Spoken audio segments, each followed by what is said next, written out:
পশ্চিমবঙ্গের মানুষ চায় শান্তিতে ভোট দিতে, কিন্তু সত্যি কি তাই হয়?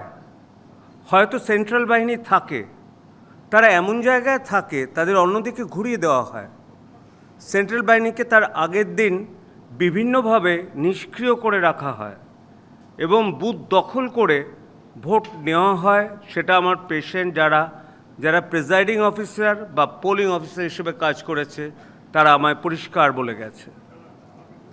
সুতরাং যদি অবাধ নির্বাচন হয়, জনগণের রায় যদি রিফ্লেক্ট করতে হয়, তাহলে নির্বাচন কমিশনের উচিত বুথের ভেতরে একজন সেন্ট্রাল বাহিনীর জওয়ান এবং বুথের বাইরে কয়েকজন সেন্ট্রাল বাহিনীর জওয়ান রাখতে। কারণ যদি বুথ ক্যাপচারিং, যেটা আমাদের একটা ফ্যাশন হয়ে দাঁড়িয়েছে, যে জনগণের ভোট আমরা লুটে পুটে নেব নিজেদের স্বার্থে, ব্যালট আমরা চিবিয়ে খেয়ে ফেলব, সেই ব্যাপারটা কিন্তু পশ্চিমবঙ্গের রাজনীতির পক্ষে মোটেও সুখপ্রদ নয়।